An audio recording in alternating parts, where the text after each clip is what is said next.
Dread Max, reggae man là, je suis un artiste chanteur reggae man. Djoudoubi, Judo Morolan, c'est un village de la région de Thiès. Et j'ai grandi à Mboro. Mboro Tamit, c'est un village de la région de Thiès. J'ai fait mes études dans la ville de Thiès. Et voilà, je suis dans la musique, j'ai fait pas mal, quelques albums déjà à l'actif. Et voilà. Et comment êtes-vous devenu artiste? Là, je pense que on est artiste, on a la vibration artistique en nous dès la naissance. Maintenant, ça dépend si on l'exploite ou on ne l'exploite pas, ou on sent la nécessité de le sortir. Parce que l'artiste, c'est quelqu'un qui a quelque chose au fond de lui, qui a envie de partager avec les autres. Donc, je peux dire que j'ai senti cette vibration depuis que j'étais tout petit enfant. J'ai très tôt aimé la musique, influencé peut-être par mes parents qui étaient des mélomanes aussi, qui écoutaient beaucoup de la musique.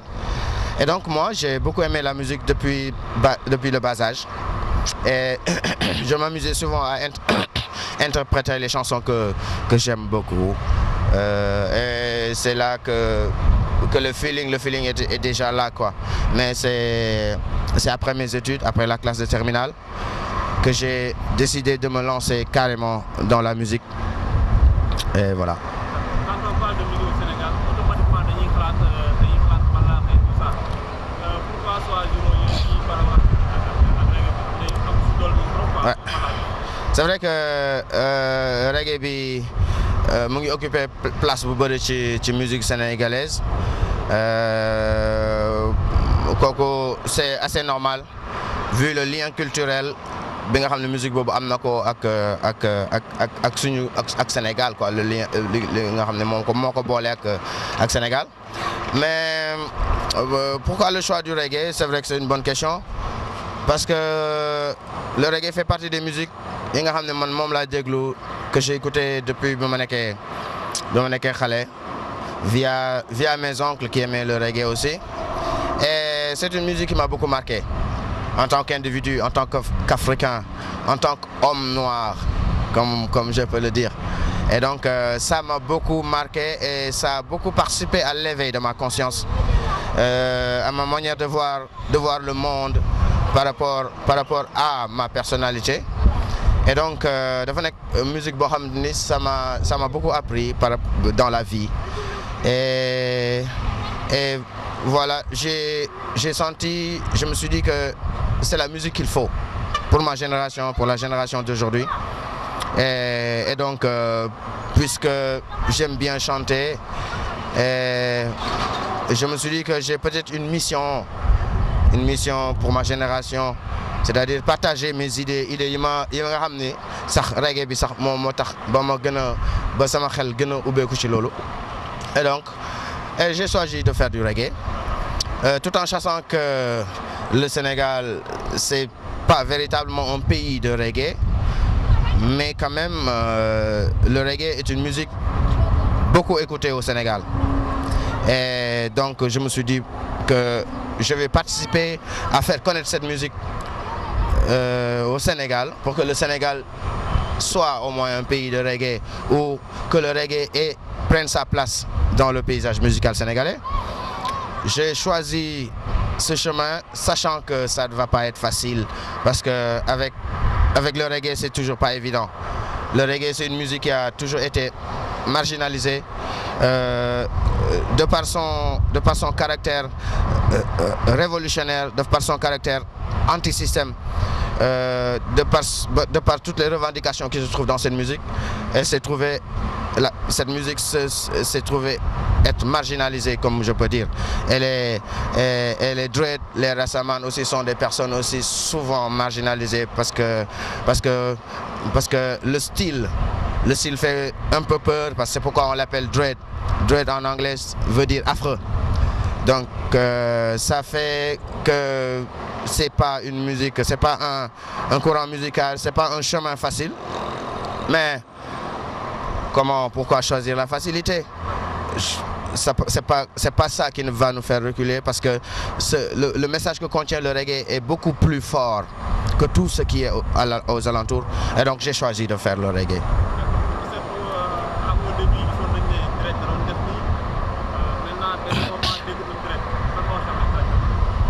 Wow, bah, disons que mon premier album, je l'ai sorti en 2000. Nous tout déco Révélation. Deuxième album en 2003. Tout déco Jafire. À un moment en 2010, Duguna Studio pour enregistrer benel album. Bon, Musical Life. Là qu'on aura tout voilà là qu'on today, parce que on est arrivé jusqu'à un stade de sortie de l'album. Donc lolo mon nek li ma xamné def nako ben instant représenté nek présent sur la scène musicale. Mais à un moment donné, en 2010, après 2010, j'ai eu à voyager. J'ai eu à voyager et ça a pas mal duré. Donc j'ai voyagé pour diverses raisons, pour des raisons privées et professionnelles aussi. Et donc ça fait que j'ai pas été souvent présent sur la scène musicale sénégalaise. Mais quand même je suis dans le pays, je viens souvent et je reviens, mais côté scène, j'avais plus mis en avant la scène internationale, les pays, parce que j'étais en Europe, en Occident, j'étais entre la France et la Belgique, entre Bruxelles et Paris. Donc il fallait à un moment donné aller présenter. Il fallait à un moment donné bouger un peu, voyager un peu, faire d'autres rencontres, apprendre, parce qu'on ne finit jamais d'apprendre dans la vie.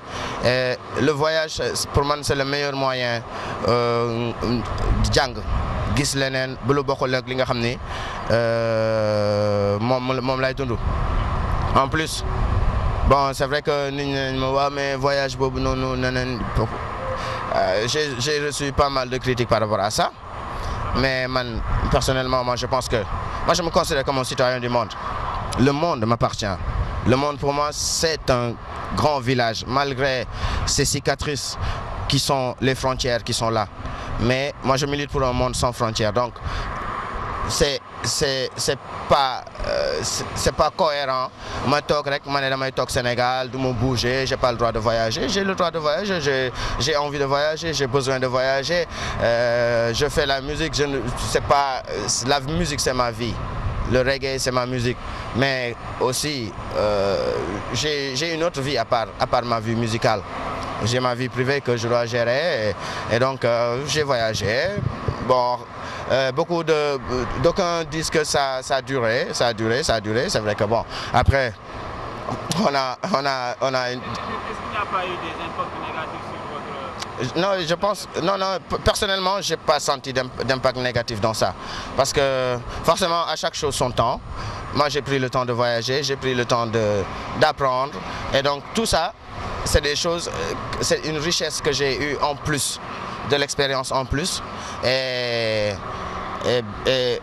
bon, côté musical, je ne suis pas le genre d'artiste qui va te sortir un album tous les 2 ans. J'ai pas envie de sortir un album tous les 2 ans. Parce que la musique que je fais, le souhait que j'ai, moi, c'est Dundu. Je fais une musique vivante et chaque album a sa durée de vie. Et je souhaite faire de la musique immortelle qui sera là. Donc le temps à faire ces albums, ça représente rien pour moi. Je fais mon album et puis je le fais chaque fois que je le sens. De toute manière, c'est la plupart du temps, en gros, je suis un peu autoproducteur. Tout ce que je fais, ce n'est pas une grosse maison de production qui me finance des trucs pour que je fasse.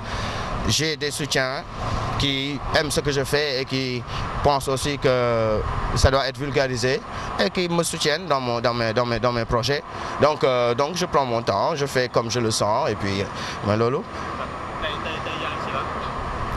tey maa ngi nii voyage boobu am na li génn ci voyage boobu les fruits de ce voyage, c'est que voilà, j'ai pu me concentrer pendant 2 ans sur un album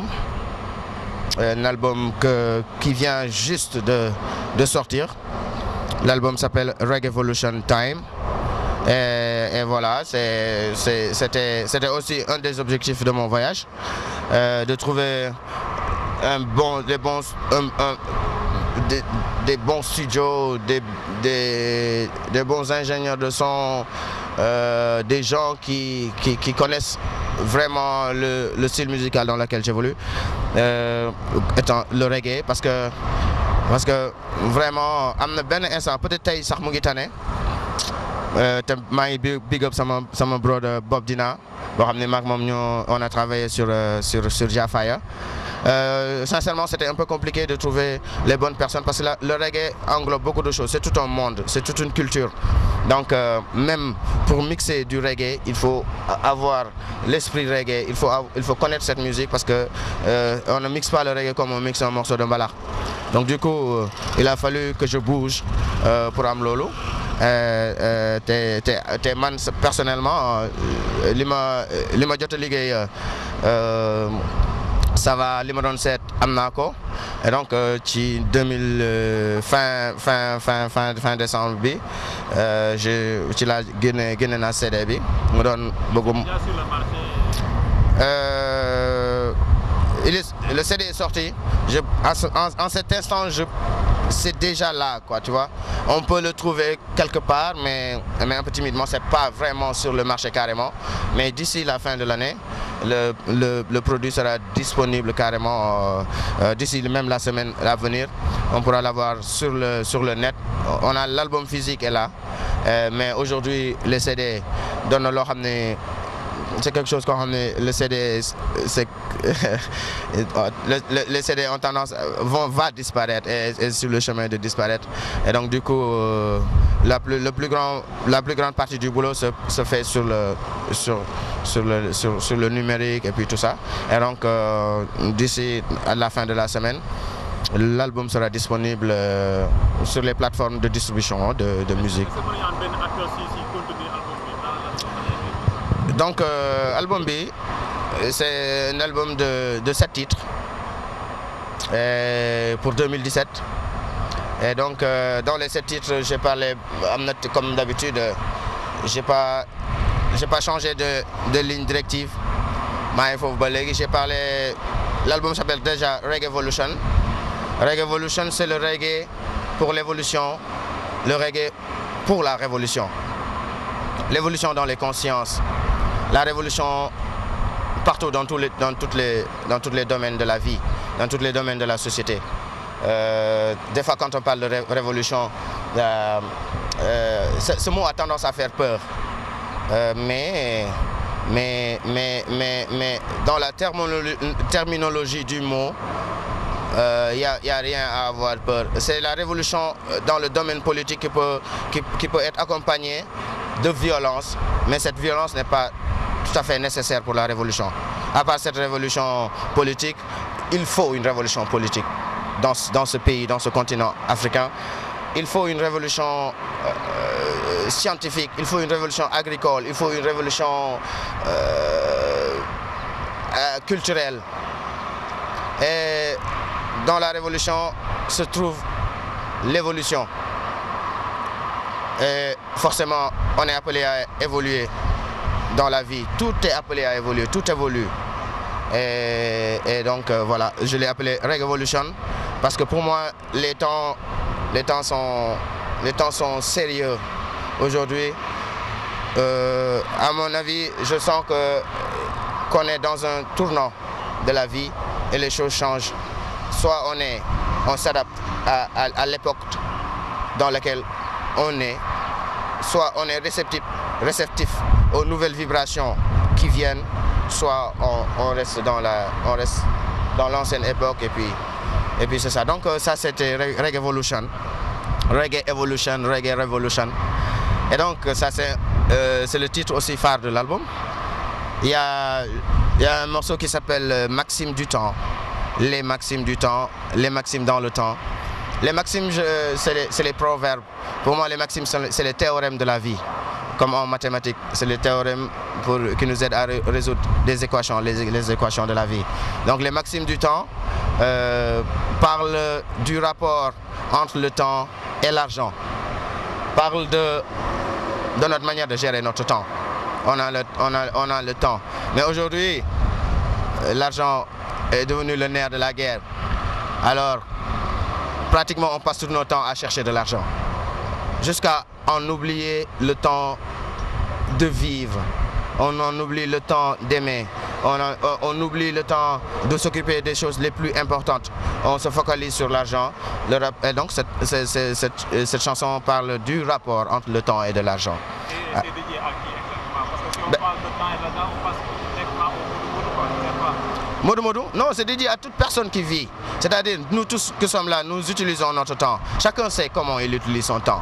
Moi, je préfère prendre le temps de vivre, prendre le temps d'aimer, prendre le temps de partager, prendre le temps de m'occuper de ceux qui sont à côté de moi, prendre le temps d'éveiller, de partager aussi mes idées, comment je vois. Parce que notre temps, on l'utilise, on se lève maintenant à chacun. Soit on utilise son temps, aujourd'hui, on monnaie notre temps. Tu vois? On l'échange avec de l'argent. On vend notre temps. Et chacun vend son temps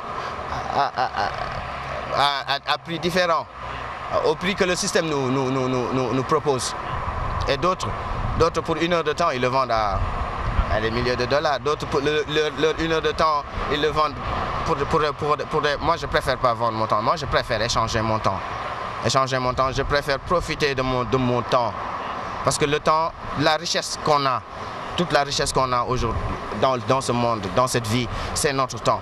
Maintenant, utilisons, la chanson dit, utilisons notre temps à bon escient. À chacun sa manière d'utiliser son temps. À part les maximes du temps, j'ai parlé aussi il y a un morceau où ça s'appelle démocratie. Démocratie en 2 mots. Démon, peuple, cratie, pouvoir. D'autres définissent la démocratie comme, si on voit l'étymologie du mot, c'est démos et kratos du grec. Démon qui veut dire peuple, kratos qui veut dire pouvoir. L'autre, il avait dit, la démocratie peut être définie comme le pouvoir du peuple, par le peuple et pour le peuple. Et moi, quand j'ai vraiment regardé, j'ai trouvé que cette démocratie, dans la théorie, elle est belle, mais dans la pratique, elle n'est pas encore là. Tous les États, les peuples, ces peuples du monde qui prennent la démocratie et qui nous disent que nous, en tant qu'Africains, on n'est même pas encore dans la démocratie. Même ces peuples ne sont pas dans la démocratie comme il le faut. L'Assemblée nationale dans les pays ne représente pas les pays. L'Assemblée nationale ne représente pas le peuple. Quand on parle de démocratie, on parle d'une Assemblée nationale qui représente le peuple, que le pouvoir soit au peuple. Et beaucoup de choses le prouvent. Quand je vois les élections présidentielles aux États-Unis d'Amérique, le peuple qui se dit les grands démocrates, mais nous savons tous très bien que le peuple américain n'a pas élu le dernier président. C'est Donald Trump. Le système est assez compliqué. Qu'est-ce que vous faites de cela? Ouais, on a parlé des grands électeurs et de ces trucs-là, ce système-là, c'est un système archaïque. Si on va au fond, si on regarde au fond, c'est que le peuple n'a rien voté. Quand je donne l'exemple de la France, j'ai été là-bas il y a quelques mois et je suis tombé sur un truc, une polémique sur la loi du travail, cette fameuse loi du travail qui est passée, rejetée à l'Assemblée nationale, rejetée partout, mais une loi qui est passée. Pourquoi? Parce qu'il y a une loi qui permet à une loi de passer sans pour autant que le peuple, les représentants du peuple soient d'accord avec ça. Ce fameux 49.3. Ça c'est quoi? Ben, c'est la tricherie, c'est une blague. Moi je considère ce système comme une blague. On n'en est pas encore arrivé. Et puis on nous dit que nous Africains. Moi je dis dans la chanson, l'arbre à palabre n'est plus ce qu'il était, une assemblée représentative du peuple. Nous sommes les premiers démocrates. Dans nos pays, dans notre organisation sociale africaine, dans nos sociétés, dans nos villages, il y avait la vraie démocratie. Il y avait les anciens, il y avait le chef du village qui n'est pas le chef de tout le monde et qui avait à donner son idée. Il y a le club des anciens et le club de peuple. Chacun dit et on décide. Donc je pense que la démocratie, elle est née en Afrique et là, on l'a perdu. Je dis dans la chanson que l'Assemblée nationale, notre assemblée ici au Sénégal, que ce soit, je ne sais pas quelle assemblée, peut-être il y a une assemblée qui représente le peuple, mais pas les assemblées nationales que j'ai vues. L'Assemblée nationale n'est pas ce qu'elle prétend être, une assemblée représentative du peuple. Et je dis, rendez au peuple le pouvoir. Et si ceux qui détiennent le pouvoir, moi je vois que c'est le pouvoir d'une partie du peuple, par une partie du peuple, pour une partie du peuple. Et c'est là-bas qu'on voit que un peuple, un but, une fois devient deux peuples, deux buts, deux fois. Rendez le pouvoir au peuple, ceux qui s'accaparent le pouvoir, c'est ces gens-là avides de pouvoir, et c'est ce qui se passe en Gambie. Et c'est désolant et c'est triste. Le peuple africain, le peuple, nous humains, nous on mérite mieux. Et on va évoluer, on va y arriver, parce qu'on sait. On sait que tout ça c'est des blagues et on va y arriver parce qu'on va arriver à ça. Donc, que l'on rende le pouvoir au peuple, ou bien c'est le peuple qui va prendre le pouvoir. C'est nous qui allons prendre le pouvoir, on va le reprendre s'il le faut. Mais on n'en est pas encore là, mais je pense qu'on n'est pas loin de là. Donc ça c'est la chanson qui s'appelle Démocratie. Après, il y a d'autres chansons, où il y a une chanson qui s'appelle Rudiment Peace, où je parle de Allah, God and Jah, all the same. C'est tout ça par rapport à la situation qui se passe aujourd'hui, par rapport aux guerres de religion, par rapport à ces idées fanatiques. C'est quoi le maître de l'univers, c'est quoi Dieu? Moi je me le représente comme l'océan. Et toutes les religions, je les considère comme des fleuves. Et tous les fleuves vont se jeter à la mer. Et toutes les religions, que ce soit Allah, que ce soit God, que ce soit Dieu, que ce soit Jah, Rastafari, tout ça, all the same. Rudiment Peace, c'est la même chose. Je considère ça comme la même chose. Et moi, j'aime dire que ma religion, c'est l'amour. Love is my religion. Et donc, j'ai essayé de donner mon avis. Votre religion, c'est quoi? L'amour. Love is my religion. L'amour, c'est ma religion. Et Vous êtes ni chrétien, ni musulman, ni... non, ça je ne peux pas te dire. Je ne vais pas aller loin dans ce débat parce que c'est un débat qui sert presque à rien. Tout le monde a son rapport, sa manière de voir le monde, sa manière de concevoir les choses, son rapport avec la divinité, avec Dieu. Donc ça, c'est un domaine privé. Je préfère pas m'étaler, je préfère pas débattre, parler de ça, du moment où c'est un domaine privé. Mais je vous dirai pas c'est quoi ma religion, à part que c'est l'amour qui se trouve dans toutes les religions. Cet amour, que l'on vive, que l'on aime ton prochain comme toi-même. C'est ça ma philosophie. C'est ça qui m'a amené à faire du reggae. Parce que le reggae, c'est représenté par trois choses. Paix, amour et unité. Peace, love and unity. Moi, je reste dans peace, love and unity et rien d'autre. Après aussi, j'ai fait un hommage à mon ami qui est parti, Abdurrahman One Countryman. Une personne qui était une super bonne personne et qui a beaucoup fait quand même, malgré son bref passage, qui a beaucoup fait pour le reggae, qui était motivé pour amener le reggae ici au Sénégal à un level que le reggae prenne sa place, sa vraie place dans ce truc. Et je lui ai fait un hommage, Abdurrahman One Countryman, Bébé One on l'appelait. Et ça m'a fait plaisir pour moi, c'était même pour les gens qui ne le connaissaient pas. Pour moi, la musique est gardienne de la mémoire. Et à travers cette chanson, son nom restera à jamais dans le. Et je lui rends un hommage et à toute la communauté reggae du Sénégal. Après je sais pas, voilà, c'est ça en gros ce qui se trouve dans cet album à découvrir. C'est le. Pour moi, c'est ça l'objectif. L'art, la musique, l'art en général, la musique en particulier, n'est pas un but en soi. Le but, c'est pas de faire de la musique. La musique, l'art, c'est un moyen. C'est un moyen d'arriver à un but. Et maintenant, chacun utilise la musique. Chacun a un but. Pourquoi il fait la musique, pourquoi on fait de l'art. Chacun a son objectif particulier à atteindre. Et moi, personnellement, mon objectif, c'est participer à bâtir, à mettre ma pierre. Parce que si l'humanité, c'est un édifice qui est toujours en construction, en pleine construction, on n'arrêtera jamais de le construire. Et moi, comme chacun de nous, nous devons apporter notre pierre à la construction de cet édifice.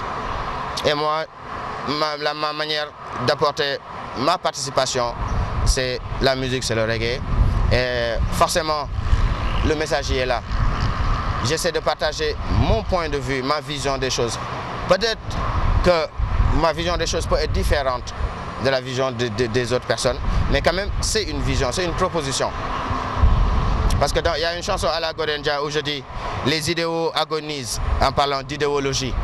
Depuis les temps, depuis la nuit des temps, on n'a pas arrêté de nous proposer des systèmes qui doivent contribuer à l'amélioration des conditions de vie des humains.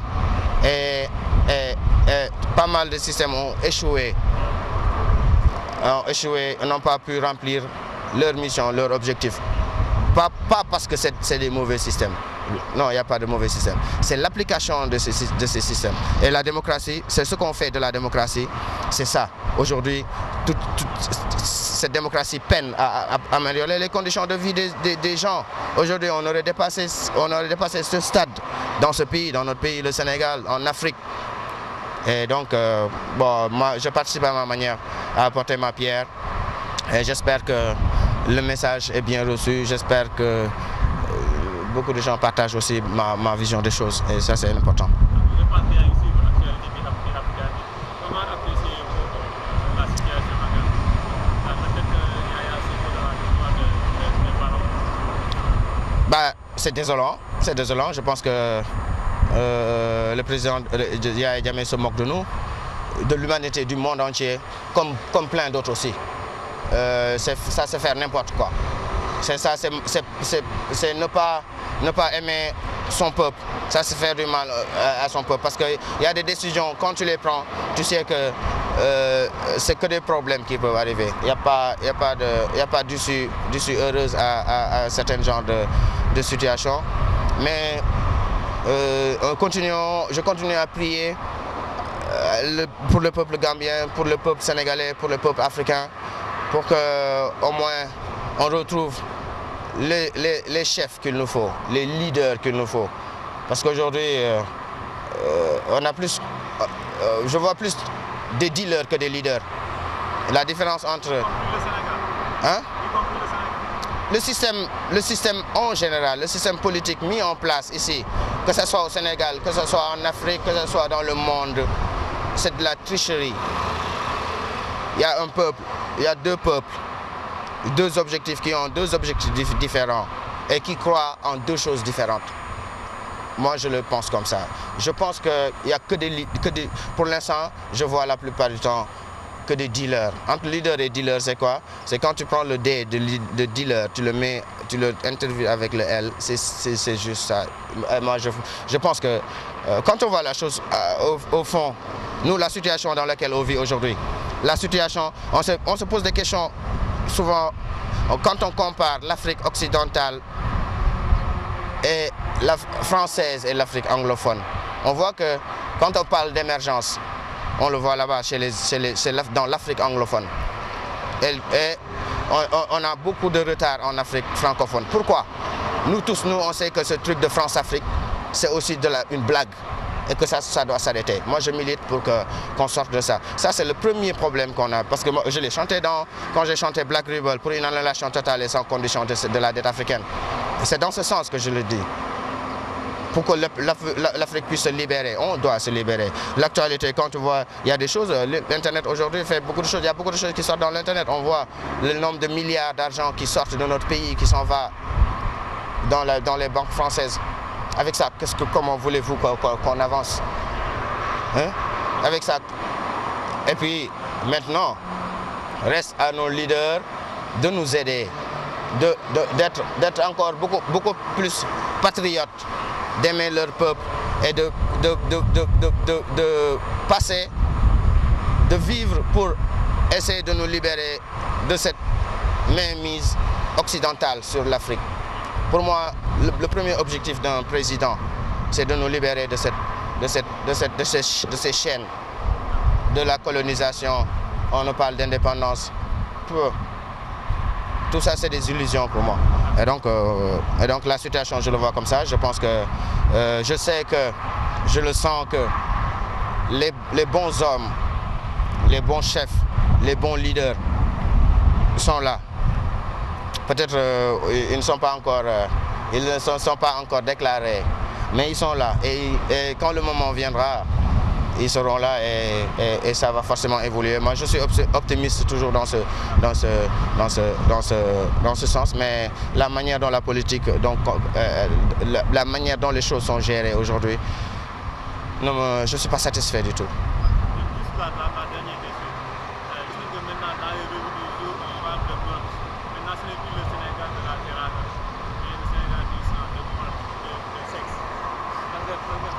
Oui, ça, on a des problèmes de mœurs.